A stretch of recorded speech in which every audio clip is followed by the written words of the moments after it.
Muy buenas noches, amados jóvenes. Una vez más les saludo, deseando que el Señor siga estando con ustedes en su trabajo, comunión, como sociedades. Quise nuevamente poder preparar estas imágenes en torno al tema que compartí con ustedes, de menos a más, considerando que han de tener en los próximos días y semanas el poder continuar con los estudios por grupos, tanto de hombres como de mujeres, y de esta forma poder estudiar la palabra del Señor, tanto hombres como mujeres de la Biblia, los cuales fueron utilizados por nuestro Dios en su tiempo y que sin lugar a duda han dejado huella a lo largo de la historia. Y lo que compartía con ustedes era un tema de manera general, como indicaba, de menos a más, tomar como referencia la palabra de nuestro Dios, la cual nos señala lo siguiente en 1 Corintios 1, del 26 al 29. Pues mirad, hermanos, vuestra vocación, que no soy muchos sabios según la carne, ni muchos poderosos, ni muchos nobles, sino que lo necio del mundo escogió Dios para avergonzar a los sabios, y lo débil del mundo escogió Dios para avergonzar a lo fuerte, y lo vil del mundo y lo menospreciado escogió Dios, y lo que no es para deshacer lo que es, a fin de que nadie se jacte en su presencia. De esta manera notamos cómo Dios ha hecho un llamado tanto a hombres como a mujeres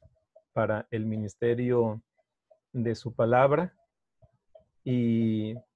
nosotros vemos a la luz de la Escritura cómo Jesús llamó tanto a hombres como a mujeres para formar parte del extendimiento de su reino. Y podemos decir que fueron de menos a más en torno al proceso por el cual nuestro Señor Jesucristo los tuvo para lograr de esta manera dejar en manos de ellos el extendimiento de la palabra de nuestro Dios, y de esta forma también poder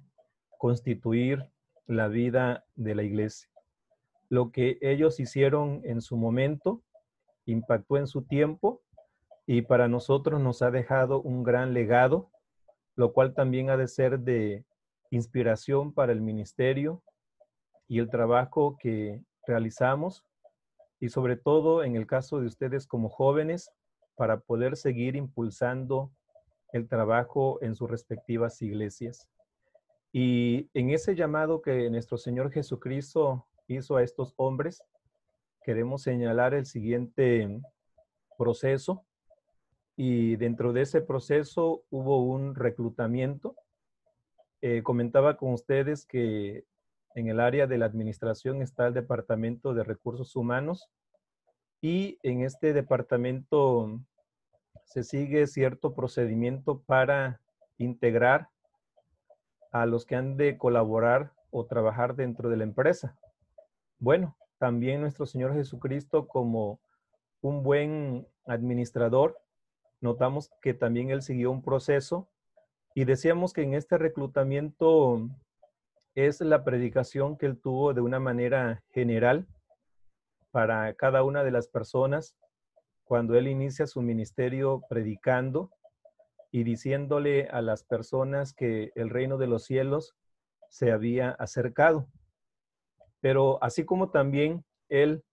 comparte su palabra de una manera masiva a todas las gentes, a todas las personas,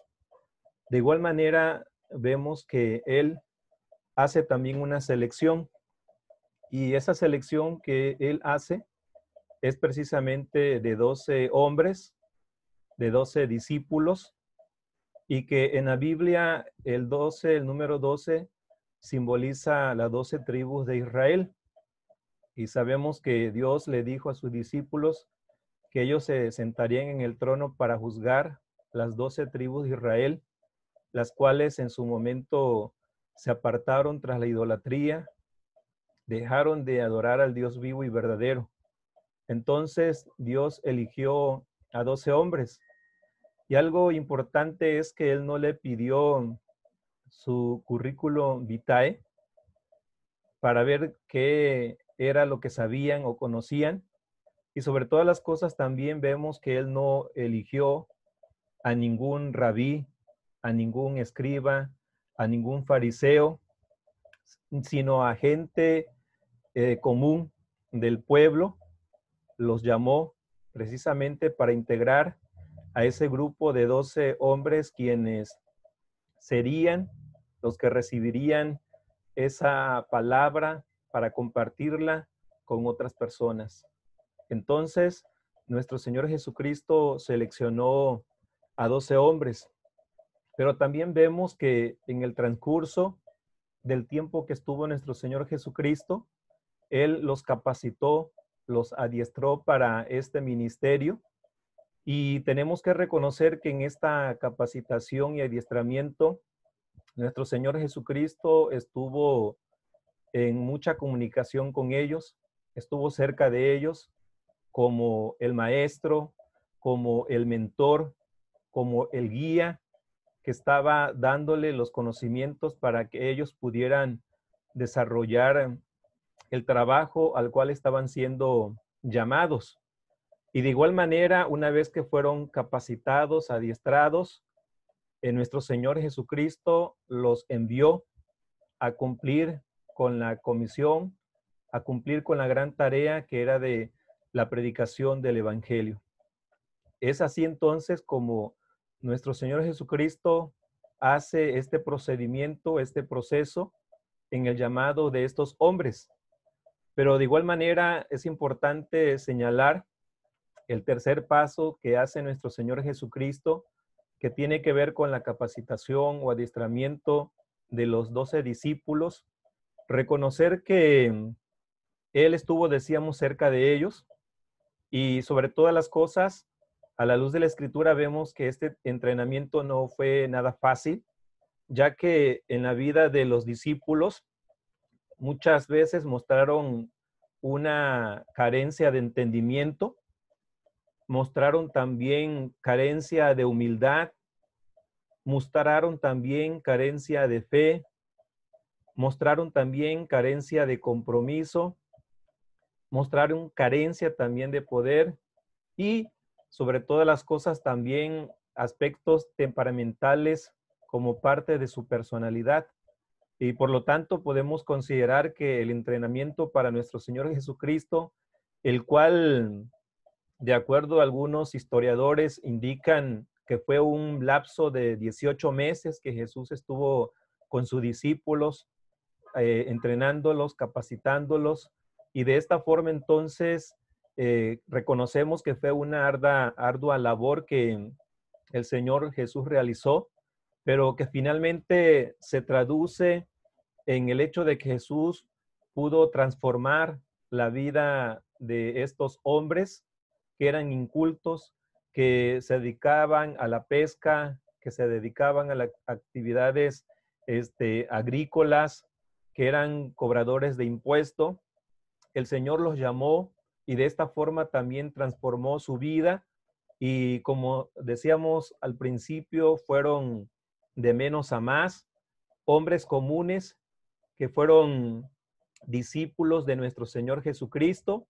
y que finalmente fueron considerados como apóstoles de nuestro Señor al momento en que Jesucristo asciende a los cielos. Dejan de ser esos aprendices, dejan de ser aquellos que estaban dependiendo de la enseñanza de su maestro y ahora son constituidos en apóstoles para compartir la palabra de nuestro Dios, para integrar de esta manera a través de la predicación a la iglesia que hoy está conformada por cada uno de nosotros. Entonces, hombres sencillos, comunes, pasan por este proceso al cual Jesucristo los llama y de esta manera, jóvenes, hoy en nuestro tiempo nos suena esta palabra de conformidad y queremos decir que esta palabra tiene dos caras. Primero, lo que le agrada a nuestro Dios, y en este sentido es el hecho de que nosotros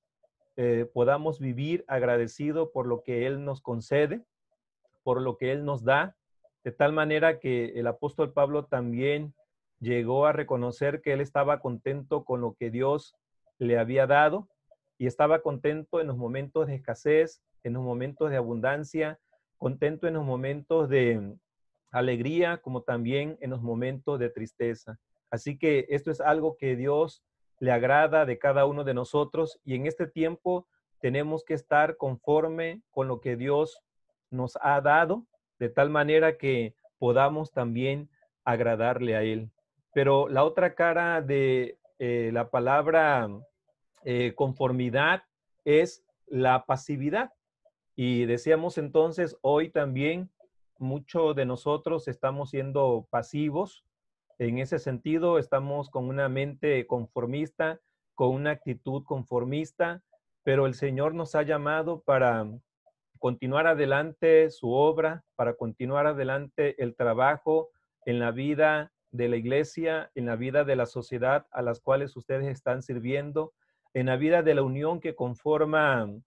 este H presbiterio, y por lo tanto el Señor en medio de la pasividad nos dice, así como también le dijo a Moisés, ¿por qué clamas a mí? Di a los hijos de Israel que marchen. Por lo tanto, la vida de la iglesia que hoy está representada por cada uno de los jóvenes esforzadores, requiere entonces que retomemos el camino, que retomemos nuestra vida para que el Espíritu Santo nos mueva a hacer lo que es agradable delante de nuestro Dios. Y en ese proceso que el Señor nos permite tener actualmente, ¿qué tenemos que hacer? Y pues la invitación como jóvenes es para que ustedes puedan analizar cuál es la situación en la cual ustedes se encuentran. Y nosotros tenemos que dejar que Dios continúe obrando en la vida de nosotros. Tenemos que permitir que nuestras prioridades puedan estar en segundo término y poder darle en primer lugar a nuestro Dios. Y citábamos a Juan el Bautista, el cual al final de su ministerio dijo, es necesario que yo mengüe para que Él crezca. Y en nuestra vida personal, en la vida personal de cada uno de ustedes, sabemos que hay anhelos, sabemos que hay deseos, sabemos que hay esa inquietud de superación y muchas veces pudiéramos anteponer nuestras propias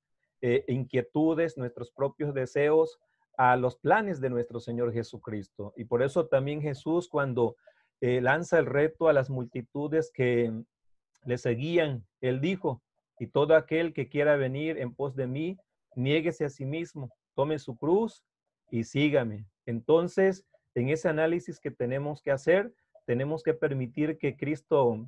crezca en nuestra vida y nuestro yo tiene que menguar para que de esta forma el Señor nos pueda usar. De igual manera, tenemos que salir de nuestra zona de confort y en este sentido tenemos nosotros que tener esa mente abierta y también decía el apóstol Pablo, tenemos que tener la mente de Cristo de tal forma que no estemos en una actitud de conformista o sobre todas las cosas en torno al servicio. Muchas veces pensamos que ya todo se hizo, pensamos que ya no hay nada que hacer y de igual manera la palabra del Señor nos ha señalado y nos ha dicho que muchas veces somos siervos inútiles porque lo que hicimos, porque solamente hicimos lo que se nos indicó. Y nosotros como parte del esfuerzo cristiano, un servidor quien también militó como parte del liderazgo en el esfuerzo cristiano. En ese sentido, hemos colaborado y tenemos precisamente esa parte que dice esfuerzo cristiano. Por lo tanto, nosotros nos esforzamos, hacemos más allá de las fuerzas dentro de lo que es el servicio de nuestro Señor. Entonces, por esa razón, tenemos que salir de esa zona de confort,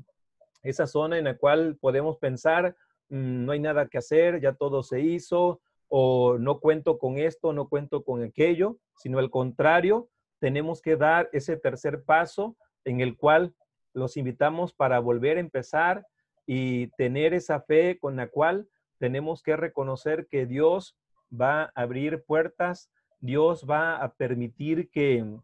continuemos hacia adelante, que en medio del desánimo, que en medio de la fatiga, en medio también de la indiferencia, nosotros tenemos una oportunidad de poder volver a empezar, de poder continuar con el legado que otras personas, otros esforzadores nos han dejado y de esta forma entonces hacer que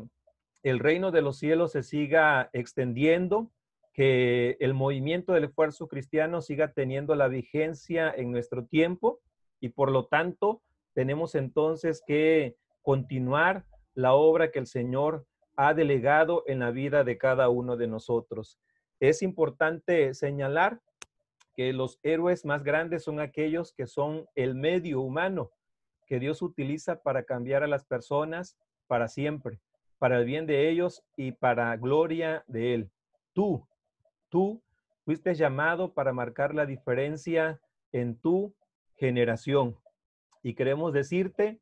tú tienes un llamado de parte de Dios y ese llamado es a la vida eterna, pero también tienes una vocación. Esa vocación es la forma en la cual tú puedes servir dentro de la obra de nuestro Dios. Pero de igual manera tienes al Espíritu Santo, el Espíritu Santo que te capacita, el Espíritu Santo que te guía, el Espíritu Santo que te empodera para que realices aquellas cosas para la gloria de nuestro Dios. Y lo que nos resta hacer es poner manos a la obra, de tal manera entonces que el trabajo juvenil, el trabajo del esfuerzo cristiano, el trabajo que se realiza en cada una de sus trincheras, pueda seguir manteniendo en alto el eslogan, el lema del esfuerzo cristiano que es por Cristo y por su iglesia. Así que, amado joven, señorita, tú eres una persona común, ordinaria, pero en las manos de nuestro Dios, moldeada por el Espíritu Santo, puedes hacer grandes cosas extraordinarias y de esta forma impactar y dejar huella en esta generación para que las postreras que han de venir puedan también ver el camino por el cual nosotros hemos transitado. Así que te animamos y deseamos en el nombre del Señor que Dios continúe bendiciendo la vida de la unión de jóvenes, cada una de las sociedades y de esta forma la iglesia sea fortalecida con tu presencia para la gloria de Dios y para la edificación de cada uno de ustedes. Así que gracias y una de mis palabras es ánimo. Dios te bendiga. Amén.